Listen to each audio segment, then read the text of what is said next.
Voilà donc an balima Facebook jama aw bɛɛ salam alekum aw bisimila Mediatique TV sanfɛ aw ka animateur Idriss Martinez Konipo a tun kɛra fama ye nka a ma kɛ ɲinɛ ye kow n'u taabolow don nka ni Ala sɔnn'a ma baaraw bɛna daminɛ kalo kura nata la n'o ye juillet ni Ala sɔnn'a ma nin wagati in na invité dɔ de b'an bolo an y'a décidé ka ale wele mun kama sabula jeune min don a jɔyɔrɔba bɛ Maliko la an y'a ye a ye kaso damadɔni kɛ Mali la an y'a ye k'a fɔ a da bɛ Maliko la nka nin wagati in na ani an ka dugu faamaw u ka fɔtaw an'u ka yetaw u ma kɛ kelen ye an y'a ye k'a fɔ a ye Mali bila a sigilen don kɔfɛ dɔw ko k'a bɛ Côte d'Ivoire dɔw ko k'a bɛ Faransi dɔw ko a bɛ Belgique mɔgɔ yɛrɛ t'a yɔrɔ kelen dɔn tuguni o ye jɔn ye u b'ale wele ko l'homme père Zoro l'homme père Zoro n'o fɔra bɔ hakili jigin jɔn na o ye Buba Fane ye donc monsieur Fane bonsoir. Bonsoir Idriss i Konipo. Donc bi i fo ni yɔrɔ in na ni i fo m'i ka famille bɛɛ fo. A ka kan ka témoignage dɔ k'i yɛrɛ ye ma deli k'a kuma f'i ye. Mɔgɔ caman y'i dɔn réseaux sociaux kan. I ka comportement i bɛ vidéomaniw fɛ activistes fɛ minnu ka comportement c'est vraiment respectable. A ma bari ne la parce que moi j'ai eu l'occasion d'être chez toi en Italie à Rome. Donc hali sini n tɛ ɲinɛ j'ai vu ta famille. N y'a dɔn lamɔ min b'aw fɛ yen o tɛ se k'i permettre i ka banni kɛ réseaux sociaux kan o tɛ se k'i permettre k'i comporter comme délinquant donc i yɛrɛ ka kuma dalilu contre dalilu réseaux sociaux nan'o de kama donc mais u y'a ta k'a kɛ burujalikɛla ye nkalon ta ka da mɔgɔw la nkalon tigɛ mɔgɔw ye ne bolo o tɛ quoi donc o de kama ne ka bonya b'i yɔrɔ et puis en même temps tuguni n b'i fo parce que à chaque fois ne ye problème sɔrɔ i bɛ n kungo k'i kungo ye quoi donc n tɛ duwawu don ala ka kungo si ma mais ko ko bɛ e Idriss kun kan ni ne Buba fana da kan ka don a la ne bɛ don a la sans hésiter c'est juste te dire que k'i fo i ka adamadenya ɲuman na quoi donc n b'i bolo kɔrɔ question fɛn fɛn b'i bolo i bɛ se k'a bɛɛ poser et o de ka di ne ye diɲɛlatigɛ la parce que ne ɲɛ tɛ lebu na n yɛrɛ la ne ɲɛ tɛ nkalon na n ka kow la quoi donc ko ko b'i bolo tu peux poser moi je réponds. D'accord. Alors, monsieur Fane, vraiment, i ka nin kuma in a diyara n ye kosɛbɛ effectivement an bɛ ɲɔgɔn dɔn bi la ko tɛ depuis réseaux sociaux tɛ an ye ɲɔgɔn dɔn alors Buba Fane maliyɛnw bɛ k'u yɛrɛ ɲininka dɔw ko k'i bɛ Côte d'Ivoire dɔw ko k'i bɛ Europe dɔw fana ko k'i bolila de ma première question toi en tant que l'homme père Zoro e yɛrɛ ko l'homme père Zoro o b'a jira k'a fɔ ko n tɛ siran est-ce que l'homme père Zoro n'a sɔrɔ i bolila o kan ka boli wa kuma b'o yɔrɔ de bolo. Bon, je vais t'expliquer le nom l'homme père Zoro. Mina fia sur là mon fait. Parce que l'homme père Zoro ni do ɲininka o b'a fɔ non i tɛ siran marifa ɲɛ i tɛ siran muru ɲɛ non on olu tɛ ɲɔgɔn ye sira la adamaden nɛgɛya tɛ mɔgɔ si la nɛgɛya tɛ mɔgɔ la muru bɛ bɛɛ don bon aujourd'hui an bɛ jamana min kɔnɔ sariya de bɛ jamana kɔnɔ ni marifa bɛ dɔ bolo marifa t'e bolo a tigi contre la donc ne kɔni bolo o yɔrɔ la i b'i yɛrɛ ni makaran donc l'homme père Zoro kɔrɔ ye min ye l'homme père Zoro kɔrɔ ye min ye n jigi dalen tɛ mɔgɔ kan n bɛ balo ka sɔrɔ mɔgɔ tɛ n kɛra fɛn ye ka sɔrɔ mɔgɔ tɛ wa min bɛ n kun ni kan cɛ n b'a fɔ bɛɛ ɲɛna piyan donc l'homme père Zoro sansiri o ye donc ni minnu fɛnɛ ko ko ne bolila ko dans la vie ko ka segin kɔ c'est-à-dire que ka bɔ so kɔnɔ kɛlɛkɛyɔrɔ la ka retraite ta donc n tɛ segin o de ye fugaridenya ye ko Buba fana bɛ segin. Buba fana bɛ segin. Buba fana bɛ segin a farimanba yɛrɛ o don bɛ segin. D'accord Buba Fane an y'a ye k'a fɔ ko i ka jugement kun kan ka kɛ donc jugement in a wagati dɔ kɛra je pense que a kun reportera ko aw dɔ kelen tun bɛ yen nɔ k'o tun ma ye bon nin wagati in na an ɲɛ b'a la je pense que e ani Marigo ani aw sabanan bon sisan e tɛ yen e bolila Marigo o bolila donc n bɛ fɛ ka mun dɔn sisan mun yɛrɛ de y'a to Buba Fane ye décision ta jan'a ka jugement cɛ ka ji kɛ bidon na. Bon non ne ma ji kɛ bidon na parce que c'est important ka question posée j'ai des avocats donc j'ai été libéré en liberté provisoire donc aujourd'hui quand tu vois ne minɛna cogoya min na quand tu vois même les dossiers ni mɔgɔ mɔgɔ taara ne ka PV kalan communiqué tribunal mɔgɔw tulo bɛ n na ils savent que toutes les réalités qui passent ko ko bɛ ka kɛ bi Mali la a bɛɛ bɛ ne ka PV kɔnɔ wa solution bɛɛ b'a kɔnɔ bon ko nana kɛ tan an bilara ka bɔ kaso la an bɛ bɔ mun kalama premier ministre ni transition mɔgɔw donc il ne cesse de me menacer de mort. Attends, premier ministre ani transition mɔgɔw olu bɛ k'e menacer. Wa vidéoman quoi. Ah, ou vidéo manou. Oui, donc ou bien menacé de mort. Donc nya vidéo que les remnati retara kasumba donc ni plainte déposée. Donc toi il menacé de mort, il est plainte déposée au kama quoi. Il plainte déposée au kama. Au benana et procureur fana auto saisi à la vidéo dans la tournée. D'accord. Donc violence la camine. Bon, menace de mort ba gacha alors que mene buba fla Idriss. Ne minego flarike. Minego folo la ibiga klela. Ne re chidi Musa Diawarama. Mogo chi Musa Diawarama. Ka fo Musa Diawara ka boulevard daele. Ibe ka fanga te chene kama. Parce que a wakati fanga même Mamadou Digo la nga foli bay. Donc vous me ici quand les dossier ta ga prétexte ka ibe ka kel. Donc ne chéri ne tisra. Ka souten la sera. Donc ne mogo chi Musa Diawarama. Moi je ne veux plus être protégé. Ne ba don ne kuma mi fo ni be dien charia o charia ka. Ne be se ka protéger l'état fait parce que ne kuma blanc condition de normal menacé. J'ai riposté menacé la ka fo na ko ben fa na ma se ka fa ba keta. Quel qu'il soit. Ni condition d'état normalement tribunal ko na protéger. Mais ne ko Musa Diawara ma comme ou kalika ne ka taka. Donc mo kana ne protéger ne ka taka ne rebu lafia. Donc ne fene beta kasumba lo ba ira ka fo kasumba tana fo chene ga avenir. Ate fo chene ga avenir ni fin. Donc ne takara te ama fo chene. Et deuxième fois Abdou vidéo ke era Idriss Konipo era vidéo ke ko état donc buba fana kuma jugu jumɛn de fɔ vidéo kɔnɔ. Abdou ye kuma min fɔ ne sigina ko kuma bɛ rattraper pour ne pas qu'elle soit bien Abdou. J'ai rattrapé kuma in bɛ rattraper, j'ai même dit que personne n'est au dessus de la loi. Vidéo kelen in kɔnɔ. Donc ni incriminel tun bɛ kɛ n'u ye ne minɛ Abdou minɛ ne minɛ Abdou kumakan o kun ka Abdou to yen ne fana kumakan. Donc au vidéo là mais c'était purement politique. Ou y'en minɛ parce que c'est bouillé ne tun bɛ fo a don Sikaso n'a kun ye ne ja ne bɛ bɔ ne tɛ minɛ mais ne seginna ka na Abdou région. Donc ne tɛ siran sariya ɲɛ mais ne ka minɛ laban na u y'a yira k'a fɔ jamana ye dictature jamana de u ma convocation ci ma foyi dimanche in bɛ sunɔgɔ la ka taa n ka da kari et plus de mɔgɔ min nana ne nɔfɛ u ko mɔgɔ min taara marigo nɔfɛ laban in na o mɔgɔ kelenw de don u nana en nombre ka on dirait k'u bɛ ka na yadagali kama ka na n ka denmisɛnw kari mɔgɔ ma deli ka boli justice ɲɛ ma convocation sɔrɔ ma foyi sɔrɔ donc ka na n ka da kari en même temps ka tila ka mama fɛnɛ gosi n jɔlen ɲɛna et en même temps tuguni k'u bɛ bɔ ne so kɔnɔ n bɛ sunɔgɔ la n ka fɛn de tun bɛ na n ka kilotini dɔrɔn de tun bɛ na k'u bɛ bɔ ne ye ten ka taa ne bila mobili kɔnɔ ne fɛnɛ k'u ma n'u bɛ ne faga u bɛ ne faga ne tɛ bɔ ne man ka fini don i y'a ye bon an ye mankan k'o la an ye ɲɔgɔn sama pour que mankan kana bɔ a la wa élément dɔ ye ne ka guloki dɔ ta dɔrɔn k'o fili ne ma ko ne k'o dun donc u y'a ye segu bɛ bɔ ne sinangolo ye kɛlɛ ma maintenant ne ka gardien ne y'u ka samara minɛ k'a dun ka taga donc u tagara u y'a ye u ma foyi ye ne contre la u taara ka taa fɔ ko Umar Mariku ka vocal ko ne de y'o partage ni kuranɛ kɛ ne ma vocal ni lamɛn ni kan ye tɛ ne yɛrɛ t'a dɔn Umar Mariku ye nin vocal min kɛ Umar Mariku kelen attends an ka ɲɔgɔn faamu e ko k'e minɛla vocal ko min na e ma deli k'o lamɛn yɛrɛ ni kan tɛ ni kuranɛ den 7 cɛ ni n ka diɲɛnatigɛ cɛ kabiri yen dɔrɔn ne y'a dɔn k'a fɔ u ye ko dɔ labɛn ne kama Umar Mariku kelen k'u ma k'aw bɛ ka baga Petini ma Petini tɛ parce que vocal kun ye 2 de chacun ta y'u ka vocal bɛ min na Mariku chacun ta y'u bɛ ka kuma min na ne y'o vocal de lamɛn i ye n faamuya ne y'o vocal de lamɛn maintenant l'autre vocal ani Abubakar Kamara bɛ kuma min na ne kuma deli k'o lamɛn ni kan ye tɛ et c'est précisé hali o la n ka PV kɔnɔ o taara ɲagami tugun n k'u ma n ko o vocal ni ne Abubakar Kamara ta ye ne m'o lamɛn ne chacun ta y'u ta lamɛn i ye n faamuya donc de fait k'u ma prévu sɔrɔ ne ka kumakanw na ne ko Mali tɛ se embargo kɔrɔ o kuma n'an ka ɲɔgɔn sigi an ka kuma u ni Diko société civile bɛɛ ka bɛn ko la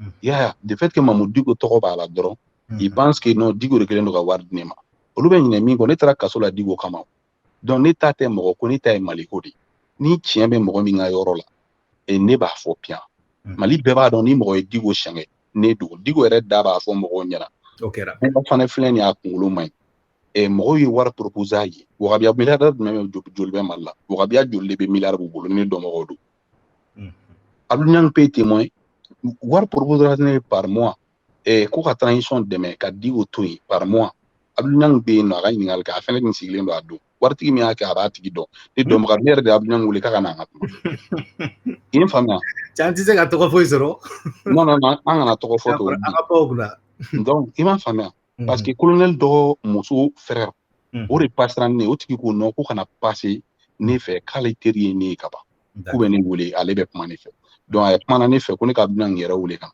donc ne ni Abdou sigira an kuma na ne ko Abdou ma ko ne tɛ n ka conviction feere 1,500,000 par mois kama parce que wari min bɛ ka di CNT ma o de propose an ye Abdou fɛnɛ ko k'an kana sɔn k'an danbe feere a kama i m'a faamuya donc o bɛɛ de digir'u la o kuru ni fɛnw kun b'u kɔnɔ quoi de fait que an y'an ba u ka proposition na en même temps a tigi ko an ma fɛnɛ ko 1,500,000 par mois k'u bɛ se ka 20 dans ce cas pourquoi Abdou Niang fɛnɛ ma minɛ ni Abdou Niang fɛnɛ ban à l'époque o transition sɛgɛnni na message la parce que o y'a sɔrɔ Abdou Niang ye Musa Jawara ka ko kɛ Abdou Niang tɛ ka ye tugun Abdou Niang minɛna Birama Touré ko dossier la ne bɛ vidéo kɛ wagati min na Abdou Niang bɔra dɔrɔn ne donna donc ne de tun bɛ k'u tirer k'u sɛgɛn i m'a faamuya donc maintenant u sigilen de tun do kan ne kɔnɔ donc ne ye vidéo min kɛ laban na ka Modibo Kone ta tɔgɔ ma ka Sadio Kamara ta tɔgɔ ma ka Assimi ta les 5 colonels k'u bɛɛ ta o tɔgɔ ma k'u ka taa u ka Mamadu Diko n'homme politique bɛɛ wele bɛɛ ka bɛn ko la pour éviter l'embargo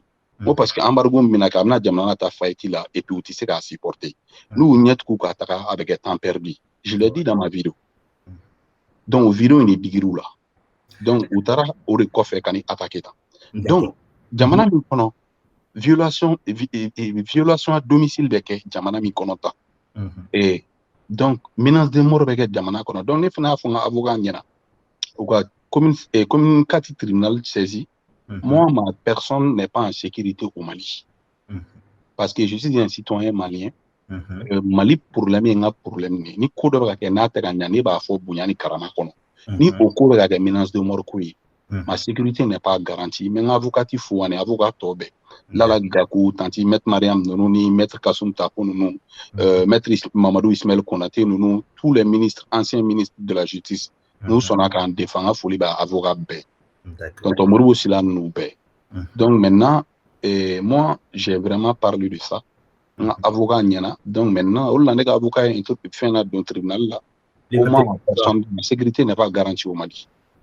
Attends, ne vais pas mon famille n'y aura une assistance sans pouvoir Fani. Et que la liberté provisoire demandera parce que ta liberté n'est pas garantie au Mali. Non, pas la liberté provisoire. Moi, ma personne était une garantie pour avoir la liberté provisoire. Ah, c'est ta personne qui était une garantie. Oui, parce qu'au fait, mes baraques sont mal là, je suis donné. Ma femme est mal là, ma société est mal là, et ma famille est mal là. Maintenant, le fait que toi tu dis que. Maintenant, je t'explique. Ok. Tu vas mieux comprendre. Les libertés provisoires seront en négabolité là. Maintenant, la liberté provisoire, il y a eu des menaces de mort à mon encontre. Donc, je ne pouvais plus rester au Mali à cause des menaces de mort. Et le tribunal de la commune 4 a ces preuves-là. D'accord. Voilà. Preuve de la commune 4, là, ma fourni boule, là, ma boule tribunal. Donc, c'est ça, c'est ça. Mali, on va faire boule, donc, tribunal, il va à Kalama, il faut qu'il y ait ma boule, quoi. Non, ma boule, preuve de tribunal, boule, je suis en insécurité au monde. Ne me fera c'est ça. Au lieu de Yamaria, Ikaboa. Non.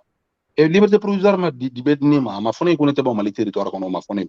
On m'a fonné, ne m'a interdit un passeport minima. Si j'étais interdit de quitter le territoire malien après la liberté provisoire, on allait récupérer mon passeport. D'accord.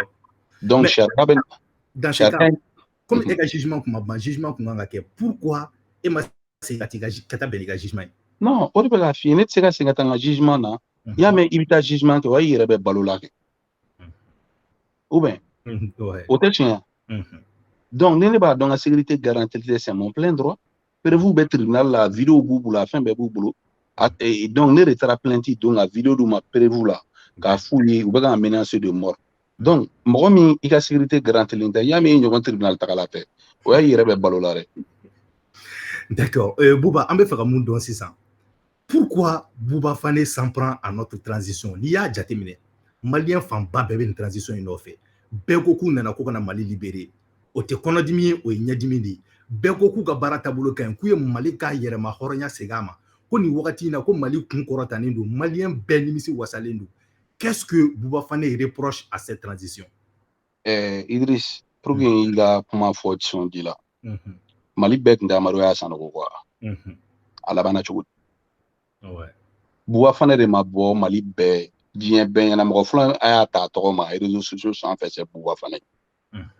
Donc ka tila ka ATT ko kɛlɛ kɛ fo ka taa ATT jɛya Mali bɛɛ tun tɛ i b'i ka xɔ Boa fana de ma kɛlɛ minɛ ka k'a ta ye fo ka taa avion ta ka taa fɔ a tɛ ɲɛna k'a tɛ juge bilen o ma kɛ Mali bɛɛ tun tɛ kɔrɔ Rasbach quoi a labanna cogo di Mali bɛɛ tun tɛ Imam Mamud Dicko ka laban in na o mɔgɔw ka a labanna cogo di donc n'o mɔgɔ kelen minnu taara tugu transition kɔ donc olu ta tɛ Mali ko olu ta tɛ foyi ye olu ta rancune ba de bɛ yen sinon Mali bɛɛ b'a dɔn an bɛ état actuel min na bi an bɛ ka bɔ ka kuma o kuma fɔ ne tɛ ka nkalon ta ka da transition na u bɛ ka acte minnu poser ne bɛ ka bɔ k'o de yira maliyɛnw na donc u tɛ se de donc ni a man ɲi a bɛ fɔ donc olu tun bɛ min fɔ IBK ma o ma jugu ne bɛ ka min fɔ ninnu ma u tun tɛ IBK kɛ fali ni fɛn bɛɛ ya kunun mɔgɔ y'a f'u ma k'u ye fasoden jugu ya ou bien o tuma bɛɛ k'i sigi ka tɛgɛrɛ fɔ nkalon kan ten ka tugu ninnu kɔ ten ninnu yɛrɛ bɛ baara k'o la bilen yan.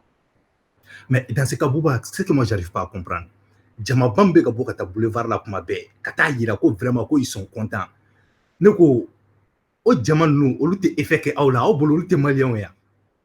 Idriss o jamaba in de tun tɛ IBK quoi o jamaba in de tun tɛ Rasbach quoi. Oui, mais u bi en fait o jamaba in bɛ tugu mɔgɔw kɔ n'u y'a ye k'a fɔ i taabolo falenna o jama in b'i bila o jama in de ko ko Idriss ka taa o jama in de ko ko Arasa ye u ka sira bila ko a ye kɛlɛ bila ko ka tugu sisan ko Idriss o jama bɛ ɲinɛ min kɔ diɲɛlatigɛ la Ala ma kuma k'a yɛrɛ sɔrɔ diɲɛ sigilen don tagasira dɔw de kan donc n'i y'o tagasira ninnu bila rêve min bolo i tɛ se k'o réaliser o de la caman bɛ segin a kɔ. D'accord. Donc ni mɔgɔw seginn'u kɔ o yɔrɔ la dɔrɔn kuma fila de b'u da a ye wari minɛ soit a y'a yɛrɛ ka intérêt vise a banna donc a bɛ laban o de ma toujours wa Asimi ta bɛ juguya ni tɔw ta ye. D'accord, mais Bouba n'an ko ko ka tiɲɛ yɛrɛ yɛrɛ fɔ ne yɛrɛ au début moi j'étais pas pour Assimi tiɲɛ yɛrɛ la parce que moi je suis contre le coup d'état u ye fɔlɔ min kɛ u ye filanan min kɛ ne y'a bɛɛ condamné mais tagalen ɲɛfɛ n'an y'a ye k'a fɔ ko baara ɲuman bɛ ka kɛ mais pourquoi Bouba Fane t'u ka hali ɲuman kelen de fɔ mɛnɛ. Mais Idriss ne fana b'i ɲininka u bɛ ka fɛn jumɛn de kɛ k'a ɲɛna i b'o fana e k'i jaabi o la. Par exemple ka Mali ka yɛrɛma hɔrɔnya segin a ma ka Mali kun kɔrɔtan diɲɛ tɔw ɲɛkɔrɔ o tuma Bouba Fane tɛ k'olu ye ou bien e bolo olu tɛ ko bɛ et puis an y'a ye k'a fɔ ko sécurité fana nana Mali kɔnɔ sisan ko sécurité nana fan jumɛn sécurité nana fan jumɛn yɔrɔ jumɛn. Bon hali n'a mana fan bɛɛ on voit quand même qu'il y a des mina min f'i ye c'est du pipeau ninnu tile la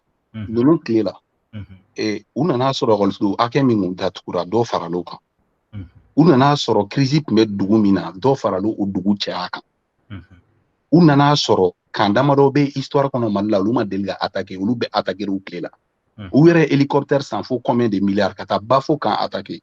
Je te parle de quoi? Je peux dire j'ai été fils de soldat et un soldat qui a dirigé le pays et qui est cité comme le deuxième meilleur président de l'histoire du Mali. J'étais à côté de cet homme. Je connais l'importance du camp de Bafo et du camp de Balobo. Bah donc, il faut que sera attaqué Yoro Koulouba va attaquer sans crainte. Il faut donc ni ko souveraineté e bɛ fɛ k'a fɔ ko bilan yɛrɛ de tɛ mɔgɔ ninnu bolo quoi. Cɛ pipo bilanw de don sa n tɛ bilanw ye n'u y'a kɛ ni kuranɛ cɛ ne bɛ bɔ k'u féliciter tiɲɛ na u y'a kɛ mais u kana yɛrɛ kolo ni feere mɔgɔw ma ala ye diɲɛ don o don da zone mɔgɔ ninnu bɛ message ci ne ma n'u ka message sɔrɔ hali n t'a hakɛ dɔn et la réalité est là. Maintenant quand tu parles de souveraineté tu connais un état souverain, un état qui est souverain et indépendant économiquement d'abord. Aujourd'hui tu peux pas être souverain et puis là ton chien mɔgɔw ye et puis là ka dans la gare tu vois. Bouba Fane nin wagati in na transition mɔgɔw ko k'olu ye 2 ans k'u yɛrɛ kun 2 ans o ye kalo 20 ani kalo 4 de Bouba Fane dun bɛ kɔfɛ Bouba Fane baw bɛ Mali la Bouba Fane ka famille bɛ Mali la Bouba Fane bɛ a ɲɛfɛ yan bon maa tɛ ko cogo dɔn a dun fɔra ko de 6 mois 5 ans u nana 2 ans na fɔlɔ n'a taara 5 ans na Bouba Fane bɛna 5 ans kɛ jamana in kɔfɛ wa. Idriss 5 ans ko in kɛra Mali bɛ kɛ bolo perdu de ye 5 ans ko yɛrɛ b'u feere Malien ma o ma sigi quoi. Assimi est dos au mur. Gansana Assimi tɛ ka 20 mois ɲini u bɛ ka fɔ 24 mois u bɛ ka o lafili dɛ 24 mois à partir du mois de mars c'est pour ne pas dire aux Maliens on est en train de chercher à partir du mois de juillet 20 mois. D'accord. Il y a une famille u bɛ ka mɔgɔw lafili des techniques de communication de au fait ce qui joue dans l'histoire du monde le seul pays qui a créé le ministère de propagande c'est la Russie.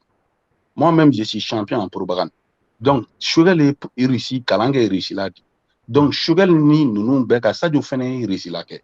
Donc ils sont Sadio mina fait viroman fait be no bébé Sadio de gamara kono. Bo fi na bide. Il faut me prévu ben bolo. Il m'a famé. Donc nous décelin de nana 20 mois là américain est pour moi au 20 mois tête dit. Boire il fait sigler nous kono Ghana le président les pays les plus souverains de l'Afrique économiquement c'est le Nigeria. Nigeria président m'a déplacé à Tidouma. Donc le 3 juillet Ibina Djabi Wereme. Donc ils sont deux au mur Kounou Assemblée nationale kono. Le colonel Malik Diaw a prononcé une phrase. Mogo be kodon. Il va faire non ko tiena boa fane nous kumbe ko imbe kalama. Et Diaw ko le temps est le seul ennemi du pays. Donc allons-y à l'essentiel. D'accord. Bouba Fani ni wakati na sisa. Ere ibe Afrique de wa ou bien Europe di. Bon, pour te dire que moi on était qu'à sigi mouna parce que comme n'y a faux malien benyana. Il n'y a pas de Rome. Ne pas habiller au Rome, on ne peut tourner européen ni là. Donc moi j'ai plus d'affaires parce que ni mo chama nyinga. Yere fo manne meninke neten yere fo. Donc nous men nyine mi ko ne to ka klinga fo malien nyana. En atene balo ne sur l'interf là, moi j'ai mes propres affaires. Il m'a famé. Moi j'ai mes propres affaires qui peuvent m'amener partout. Allez ne taran sigi bi et Andra Bougan. Bara veni bolo Andra Bougan. Donc aujourd'hui, moi je suis sur un grand projet Africa Versailles. En même temps, j'ai une société qu'on appelle Africa Negos Corporation avec des partenaires depuis 3 ans. Donc, société de négoce de dons, en bleu, c'est-à-dire que bleu ni malo ni skoro nous, ani industriel bob c'est qu'a fait mon black ana, farafina dugula, ani farafina produit bas mon c'est qu'a boka d'un continent kono, katra Europe ni Asie jamana nous fait. Nous sommes là pour vraiment être le rapporteur d'affaires en même temps. Ni mɔgɔ minnu bɛ sanni kɛ opérateur ni baw marché d'état b'u bolo u bɛ fɛ ka fɛn dɔ baden san en quantité an bɛ se k'a négocier k'a sɔngɔ nɔgɔya u ma o ko ninnu an b'olu bɛɛ kɛ. D'accord. Donc o na ne tɛ dugu kelen na n bɛ bouger la quoi. Mɔgɔw ko yɛrɛ fɔ ka di ye kojugu don o don e de b'i yɛrɛ fɔ ne de ye nin kɛ tan ne ye nin wari in na don jamana kɔnɔ ne ye nin kɛ tan ne ye nin don yan ne ye nin président bɛ tan. Qu'est-ce que tout ça là c'est la peine wa don o don yɛrɛ fɔ ba in ko c'est-à-dire n'i y'a fɔ siɲɛ kelen siɲɛ fila mɔgɔw y'a faamu mais i ka vidéo bɛɛ bɛ segin o kelen kan est-ce que à la fin a tɛ kɛ nɛgɛbɔ ye wa. O de ka di ne ka kɛ nɛgɛbɔ yɛrɛ ne bɔra Sumaworo Kante la n'a digira min na i tɛ bɔ fana ladege i tɛ se de o a ka di bɛɛ fani y'i ba i ka nin den modèle sɔrɔ min bɛ se ka ko b'a kɛ tan donc n'a digira mɔgɔ na i bɛ t'o kɛ mun na i b'a wani filɛ nin ye bi ne i b'a wani bɔra ne de la n dɔgɔnin de don mun na a b'a yɛrɛ fɔ o la a bɛ ko b'a kɛ n'i b'i yɛrɛ fɔ i bɛ dusu de ta o yɛrɛ fɔla tɛ fɛ sini a ka kɛ faden sago ye quoi. Yeah, donc o la ne bɛ n yɛrɛ fɔ a bɛ dusu de don ne kɔnɔ n ka koba wɛrɛw kɛ e ma ne bɛ n to n yɛrɛ fɔla n ko n b'a fɔ a de sini an ka nin koba in kɛ ala bɛ mɔgɔ ŋaniya ɲumantigi de fɛ donc ne bɔra Sumaworo Kante la Sumaworo de tun b'a yɛrɛ fɔ don min na ni Bala Faseke ye ɲɔgɔn Bala Faseke ko Sumaworo Kante ma k'a b'a yɛrɛ fɔ k'a k'a to mɔgɔw k'a fɔ mais cɛbakɔrɔ ni dalen don i yɛrɛ la i b'i yɛrɛ fɔ dɛ donc ne bɔra Sumaworo la ne b'o sira de kan. Ok, Bouba Fane n t'a dɔn n'i ye King Keji ka dɔnkili laban lamɛn. Oui. Keji y'a fɔ dɔnkili in kɔnɔna la ko i kana i ba i faso la i n'a fɔ ko Bouba Fane. Malien 90% bɛɛ ko Bouba Fane ye fasoden jugu di. Ne ko ni e ye nin kuma in mɛn a t'i tɔɔrɔ wa. Ni kuranɛ cɛ a tɛ ne tɔɔrɔ o n t'a siɲɛ fɔlɔ ka fɔ ne ma wo i ye n faamuya a t'a siɲɛ fɔlɔ n y'o de f'i ɲɛna ne bɛ bɔ don min na ka ATT défense ta en 2012 u ma hɛrɛ kuma bɛɛ fɔ ne ma o mɔgɔ kelen ma tila ka ATT kunbɛn tugun o mɔgɔ kelen ma fɔ ko Bouba Fane tiɲɛ ne ka tiɲɛ segin ma don min na ne bɛ k'a fɔ Razbal bɛ ka kɛlɛ modèle min kɛ k'a tɛ marché ka kuma ni fɛnw fɔ o mɔgɔ kelen minnu ye ne nɛni u ma tila ka segin ne ma i m'a faamuya Imam Dicko ka cas tout récemment il y a coup d'état bɛ kɛ yan ni sisan cɛ u kun t'a k'u bɛ bombe siri ne la Dicko kama k'u b'a ci ne la donc u ma tila ka segin ne ka sira ma n'i bɛ tiɲɛ kan kuma t'i tɔɔrɔ ne b'a dɔn Manu ka di e ka tila k'a ye ko King Keji n'o ye petit frère ye k'o ye e traité de k'i ba i faso la k'i kɛ fasoden jugu ye ne bɛ fɛ k'i ɲininka e kelen ka morceau in lamɛn e ka sentiment yɛrɛ kɛra jumɛn ye. Au début quand j'ai pas écouté la morceau n ye kuma mɛn ça m'a énervé mais après n ye dɔnkili lamɛn dɔrɔn n yɛlɛla n ko n'a ye Keji ja a kana da ka dɔ wɛrɛ fɔ a tɛ ne ni Keji ni ɲɔgɔn cɛ a bɛ ne ni Asimi de ni ɲɔgɔn cɛ Keji tɛna ne la ɲinɛ ko ne bɛ n ka temps perdu ka Keji répond ko ne bɛ n ka taa alhamdulilayi Keji bɛ artiste fɔ ne de la ka micro di mɔgɔ min ma a b'o fɛ donc n'a y'a sɔrɔ ni de b'a ka carrière lancer n'a y'a sɔrɔ ni de b'a to malien minnu bɛ Bouba Fane contrôle la u bɛ kule ko Keji ala k'a to u ka kula ye ala k'a to n'a y'a sɔrɔ ni de fɛnɛ kama Asimi mina million ba ta ka d'a ma ou asimi mina passeport ta ka d'a ma ka se ka don Amérique ka taa dugu wɛrɛw la asimi mina problème minnu b'u da la ka se ka ɲɛnabɔ ala k'a to ni sababu k'a to Mais depuis Assimi tɛ Kinkeji bɛ taa États-Unis de. Non Kinkeji tɛ ka don Amérique bilen n terikɛ parce que Keji ye donna ni visa touristique a ye étude kɛ et tout quoi donc visa après a kɛra problème y'a bolo ne b'o bɛɛ kalama donc ne tɛ fɛ ka n da don olu yɔrɔ ninnu na quoi i m'a faamuya maintenant ne bɛ dugawu de kɛ ala k'a to Assimi ka passeport diplomatique d'a ma parce que la visa tɛ ta i b'i présenter aéroport la dɔrɔn i bɛ tɛmɛ de yarabi yala Assimi ne y'i deli ala kama Keji kɛr'i fɛ Keji ye dɔnkili la ka Buba fana tɔgɔ k'a la donc Mali bɛɛ ka snapper dɔnkili in k'a tɛ foyi kɛ Buba fana na Buba fana n'a daga min ɲɔgɔn na ala ka Amérique nɔgɔya Keji. D'accord. Donc Buba Fane ni wagati in na n bɛ segin tuguni ka na sɔrɔdasi ninnu ka niveau la maa tɛ sɔrɔdasi ninnu ka fanga danyɔrɔ dɔn sɔrɔdasi ninnu dun ka popularité de bɛ ka yɛlɛn ka taa fɛ bon mɔgɔw ko Buba Fane k'a bɛ to ka bɔ ka vidéo kɛ ka gouvernement attaquer k'i yɛrɛ bila faso la ko la ko mɔgɔw bɛ bɔ k'a nɛni k'a buruja k'a b'o vidéo de fara ɲɔgɔn kan ko ka taa n'o ye commission d'asile la yan nɔ ko pour que ko ka asile demander est-ce que Buba Fane bɛ ka asile demander Europe yan wa? Ben, qu'est-ce que je vais te dire? Foucault, moi déjà, j'ai un visa de 2 ans. De 2 ans? Voilà. Europe devenait boulot. Amérique 5 ans, mené boulot. Amérique renouvelé pour moi, j'ai un visa de 5 ans. À chaque fois, chaque année, je vais te dire une chose, Idriss, moi, je prépare l'avenir. Sans un visa, ne vous renouveler c'est mon côté, Jamana, Kabriga, clinique, tout au fond, malin. On est à décider de la frontière du pays, j'ai plus de 50 pays où je peux rentrer. Donc, j'ai dit ça. Moi, je ne suis pas bête.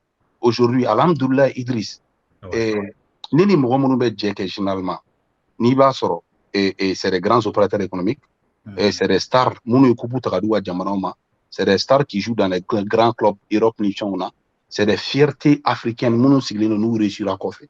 Ni nous bekari. Idriss, on fait pas matin, nous refouillons en goutte kudo. Nous te kudo, par exemple, aujourd'hui, ni mineli sabare ga malla politiquement ne ma mɔgɔ ka wari soin ma don ko bina mɔgɔ kan n minɛna politiquement o prévu bɛɛ RFI ni fɛnw ne ka minɛli bɛɛ fɔ o prévu tɛ nga ban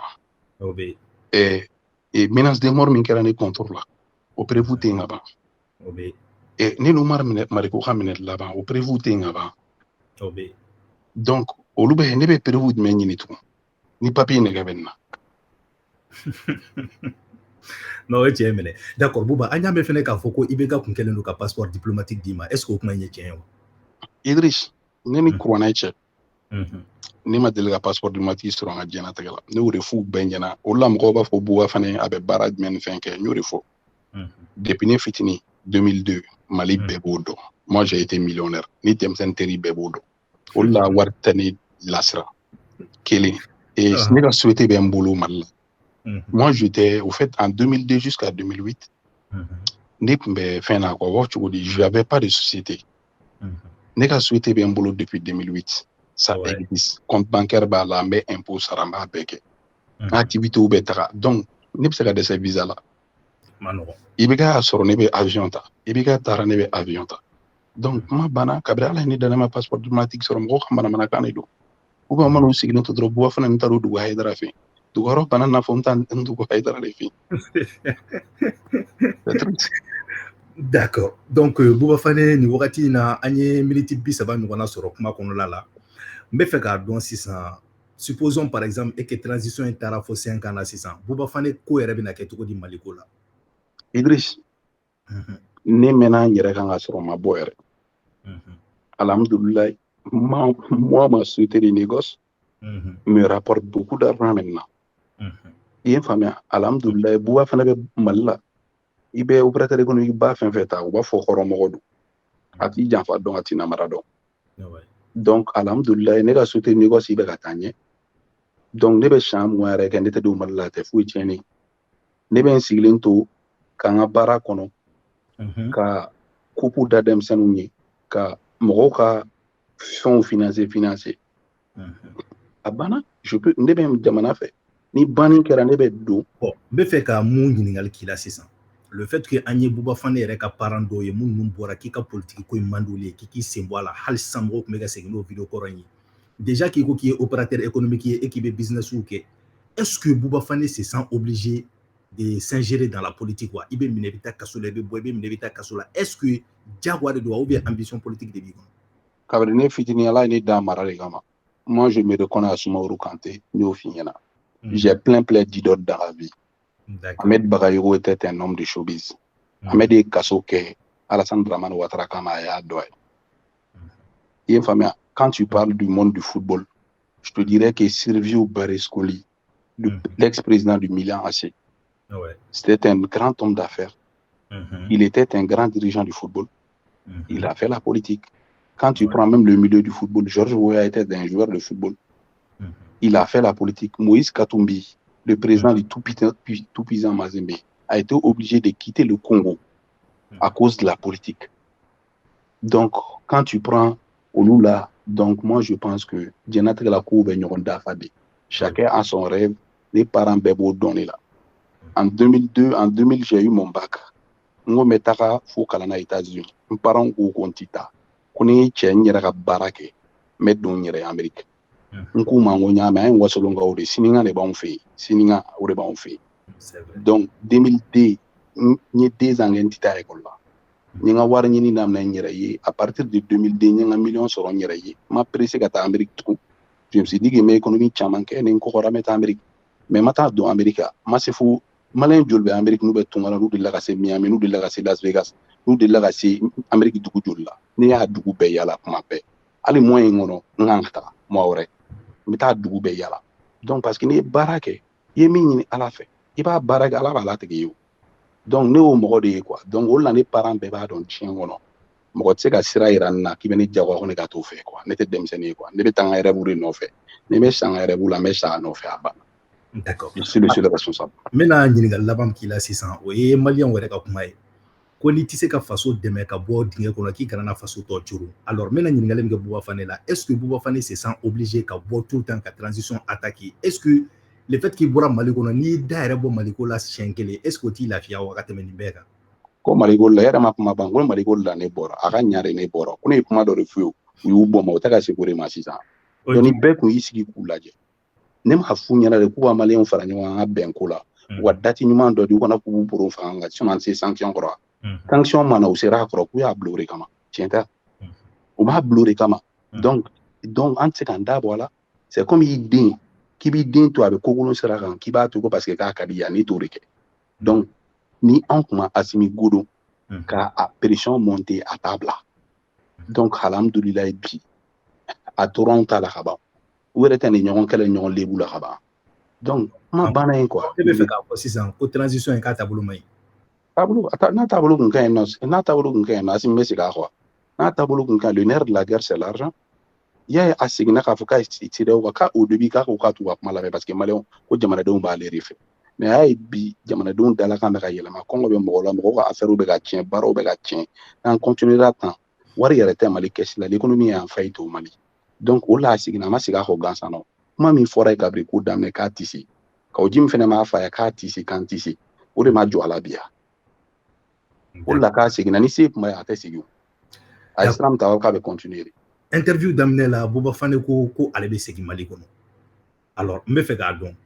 Bouba Fane ka segi ni Mali kono avec une transition interne de wa ou bien ka transition to fanga la Bouba Fane be segi. Idriss. Segi ni ma jane de ne bora 1 mois 2 mois transition ni dien mo ko be blaga ne deli kan be ala ne ga shi. Je me suis dit nya fu nyena ne be segi ne te baro la facilité la khabrim fitini. Ibe ka fanga ni ala ni créature ne bu wane rebo fo ne ni courant ne be ga ibe ka personne ga drome gelendu. Ni personne ni courant ne be ga drome gelendu. Ça je le dis haut et fort. Et infamé. Donc voilà, et puis moi j'ai donné un partenaire bébé privé au Recon. Aujourd'hui, moi je travaille qu'avec les privés. État est 10% des nègres barala. Donc aujourd'hui, et un pays qui est en faillite économiquement, entreprise où tu as marché ni fin dit. Les gens attendent bien perdu qu'à faut qu'on mette tout Mali la tourner, qu'à ce qu'on a souhaité bien boulot qu'on fait. On est en occupé qu'on fait souhaiter là. Ok. Ou bien, à maman. Moko mamu famia parce que moko chama ko buba take maliko ko buba tay nanko di ko parce que ko mamna ikmega sumaila souteni o wakati la ko ibeka mako un coup c'est bon ibeka nale fanga la iklela kata demme ibeka fait tout bon kɔfɛ tuguni an ɲɛ b'a la i ka palon bɛ ka fɛngɛ tan tɔ bon an ma se ka olu de faamuya quoi pourquoi ka bila dɔ la ka tila k'o Idriss ka kɛ tan bon an y'a mɛn ko katikatiw dir'i ma e ko k'e ma IBK ka dɔrɔmɛ dun bon an ma se k'o faamu. katikati min dara ne ma u m'a fɔ ko sommet France Afrique ta dɔn wa coup d'état kɛra dɔrɔn ne m'a fɔ ko min falen don a fan n'a ba sinji la o kana ne ka mobili minɛ yan. Moi ma voiture c'est un opérateur économique qui me l'a donné. Mais qui soutient le régime. Voilà. Fɛn y'a sɔrɔ cogoya min na si c'est technologie parce que ni maliyɛnw bɛ mɔgɔ min fɛ don min na aw yɛrɛ bɛ bɔ ko rasa si c'est technologie ka camion u m'a fɔ rasa ni avion de ka kan donc ne y'a minɛ u m'a fɔ k'u bɛ mankan don ne ta la donc tiɲɛ bɛ yɔrɔ min na bɛɛ m'o dɔn min ye Sumala sigi a ka ye Sumala don ni fɛnw bɛ balo la i b'u ɲininka ko Buwa fana de la ka Sumala ka dɔrɔmɛ kelen don wa ne y'a dun ka taa fɔnɔ lara ne bɛ ka Sumala soutenir parce que Amadu a y'a san nɔgɔ ninnu kun ko k'u bɛ ATT yiri ne ta ye ATT ko de ne tugura IBK ko ATT kelen de ko ne ma aller vers la réconciliation nationale o la n y'a f'i ye kuma daminɛ n ko Karim Keita n'u ye ne wele don min na ne de ko bɛɛ da IBK kan u ye n wele don min na ko n bɛ mun fɛ diɲɛlatigɛ la n k'u ma ne tɛ foyi fɛ ATT tɛ juge n'a ma ATT juge n bɛ juru sɔrɔ ye min ka jugu ni ATT ta ye ne ye min sara IBK ye bi a ma jugu ni ATT ta ye malgré k'a bɛ layara ou bien ne y'o mɔgɔ de wari tɛ se ka ne nata ne ye wari ye kabini n fitinin quoi i y'a ye ne de donna avion kɔnɔ mɔgɔ ma ne garanti ambassade la ka visa ta mɔgɔ kelen min ne invité n ka diɲɛlatigɛ la o ye Malamine Kone de nana sunyala an bɛ se k'a fɔ ko Buba Fane ma deli ka politicien foyi ka wari dun. Bon n'i ko politicien ne ma deli ka wari minɛ politicien na ko n bɛ taa baara k'i ye tan wala ten je l'ai jamais fait wala jamais hali laban in na exemple la laban in na les gens m'ont vu avec Alou Bokar Diallo tu sais Alou Bokar Diallo est quoi pour moi ne kɔrɔmuso de fulen don a wolo dɔgɔnin ma den seegin saya de ye Alou Bokar Diallo ba a ne ba fara a yɛrɛ woloba ne ba saya de y'u fara. D'accord. Donc Alou bɛ ne wele laban in na sisan k'an ka baara kɛ n ko Alou ma ami n ko Alou ma n ko au lieu que an ka baara kɛ wari ka di ne ma moi je préfère k'an ka action sociale kɛ olu la i y'a ye ne tun bɛ ka fourage di dabanan na ka fourage di sugu ni fɛnw na n'a tun ye n jaa n b'a fɔ Alou b'a fourage wari di yan moi c'est pas ça moi je veux l'avenir au fait ne ka fu wari tɛ ne mɔgɔ bɛ ne dɔn k'i ne jɛ ko b'a f'i ɲɛna wari tɛ ne ka fɛn fɛ quoi. D'accord. Vu que maintenant an ka jateminɛ sisan k'a fɔ ko IBK tɛ yen tuguni ala y'ale ka kalifa minɛ a la Sumayila tɛ yen ala y'u ka kalifa minɛ a la bon an bɛ se k'a bisigi k'a fɔ ko ni Buba Fane seginna ka na sisan o kaw ni transition in banna Buba Fane yɛrɛ bɛna tɛmɛ jɔn de fɛ i bɛna dɛmɛ Alou Diallo de fɛ. Bon pour l'instant comme je vais te dire aujourd'hui comme tu as vu c'est l'avenir qui décidera Alou ye n ka mɔgɔ de saya de y'an fa balimaya de don denw de b'an ɲɔgɔn cɛ joliw b'an ɲɔgɔn cɛ n tugura kɔ n ma tugu a kɔ c'est la famille. Quand tu prends Tchema Hubert Koulibaly c'est mɔgɔ fɔlɔ min ne dɛmɛ n ka diɲɛlatigɛ la n bɛnkɛ de don n ka diɲɛlatigɛ la baara sera kan Tchema Hubert Koulibaly don quand tu prends Cheikh Modibo Diarra il a un profond respect envers ma personne. Quand tu prends Moussa Mara il a un profond respect envers ma personne. Quand tu prends Omar Mariko il a un profond respect envers ma personne, tout comme les Boubou et autres bɛɛ ye ne ka mɔgɔ ye. Maintenant ne ka conviction mana n bila ka mɔgɔ min suit pour l'avenir o bɛ se ka kɛ mais pour l'instant ne yɛrɛ de ko Mali fanga nɛgɛ bɛ n na a bɛ se ka kɛ ne yɛrɛ de bɛ kɛ candidat ne y'a moyen sɔrɔ ne bɛ taga Assimi contour la n'a y'a présenté san min na a banna moi c'est mon rêve mɔgɔ si tɛ se k'o bɔ ne kunkolo la ne dalen don n yɛrɛ la diɲɛlatigɛ la quoi voilà. Alors monsieur Fane an bɛ fɛ k'a dɔn kumakan laban jumɛn de b'i bolo sisan k'a fɔ an lamɛnbagaw ye nin wagati in na. Kumakan laban min bɛ ne bolo dɔrɔn ne b'i fo bon mɔgɔ minnu bɛ ka tugu Ngana kɔ Buba Fane kɔ u k'a dɔn k'a fɔ Ngana tɛ siran Ngana b'a ka lutte la Ngana b'a ka lutte kɛ o lutte bɛ n dɔn bɔ u ye médaille don Cheick Kaɲasi kana yan nɔ diɲɛ bɛɛ ɲɛna n ka foli bɛ Kaɲasi la k'a bɛɛ u ye Cheick Kaɲasi tɔgɔ tiɲɛ a ye jamana nafolo sun a bɔra a nana Alpha ma tila k'a wele ka médaille don a kana Amadou Hampâté Bâ o m'olu tɔgɔ ninnu tiɲɛ k'olu ye Modibo janfa a kɛra tan o ma ambassade di Mali ma Côte d'Ivoire kɔfɛ o ma parler la culture ni fɛnw bɛɛ tɔgɔ da Amadou Hampâté Bâ la donc u ka ministre in tɔgɔ bɔra kɔnɔ Moussa Agata Yɛrɛ o ma t'i sigi hali ka Azawad indépendance réclame o maliyɛn kelen de m'o to bi u tɛna sa o nɔfɛ o maliyɛn kelen de tɛ ka bolo fɛnɛ ma bi u ka fan fɔlɔ t'o ye donc ne ko ne dalen don ala la ne tɛ ka mɔgɔ fan ne tɛ ka mɔgɔ ba nini ne bɛ ka mɔgɔ tɔɲɔlenw ka kuma de bɛ ne da ko minnu bɛ ka kɛ n'a ma ni mɔgɔw bɛ ka tɔɲɔ la o kuma de bɛ ne da donc ne bɛ préférer ka mɔgɔ tɔɲɔlenw ɲɛji cɛ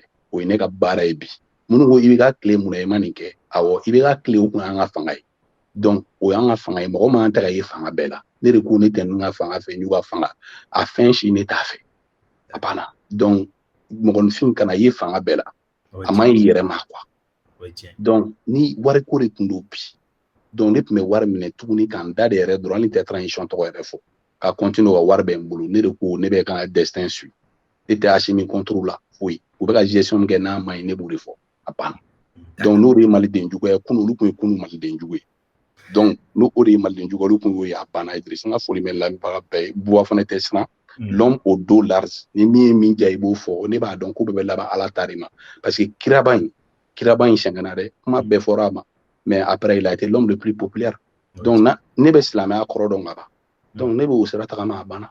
D'accord. Vraiment Buba Fane an b'i fo i ka jaabi la sabula an ka wele ser'i ma i ma gɛlɛya don a la i nana an ka wele jaabi an bɛ foli belebeleba lase i ma ka dugawu kɛ Ala ka se ka i ɲuman segin Mali kɔnɔ ka dugawu kɛ faamaw kan ka se ka bɛn i ka se ka t'i ka activité kɛ parce que mɔgɔ ka ɲi i fa de bara mɔgɔ ma ɲi tunga la hali ni Idriss y'a décidé mun bɛna segin parce que mɔgɔ parent kɔni bɛ yɔrɔ min na a ka ɲi i ka taa yen de. I tɛ k'i parent bɛɛ labɔ. maa tɛ ko cogo dɔn a bɛ se ka kɛ saya bɛ yen balo bɛ yen an tɛ Ala deli. Idriss ni min sara an bɛ saraka bɔ wari ci Ala ka ɲin'u la an bɛɛ bɛ tila ka ɲɔgɔn sɔrɔ lahara. Voilà. Basi tɛ. Ne terikɛ yɛrɛ baden bɛ lahara taga tɛ nin na siran koyi. Ok Buba Fane vraiment merci beaucoup ni Ala sɔnna a ma n'an mago ser'i ma tuguni an ka wele bɛ s'i ma. Merci beaucoup. Ok merci vraiment. Voilà donc an balimaw nin tun ye ani an balimakɛ Buba Fane de ye ɲɔgɔn fɛ donc Buba Fane n'u b'a wele ko l'homme vert Zoro aw bɔra ka interview lamɛn je pense que aw ye faamuyali caman sɔrɔ kuma kɔnɔna la kunpan tun bɛ mɔgɔ o mɔgɔ la Buba Fane ko la aw tun bɛ fɛ ka ko fɛn fɛn dogolen dɔn je pense que aw ye faamuyali sɔrɔ a la o balimakɛ o n'aw denkɛ Idriss Martinez Konipo ka se aw ka Mediatique TV la an b'a fɔ aw ɲɛna ko aw k'an bɛn a ɲɔgɔnna wɛrɛ ma o tuma na aw salamalekum.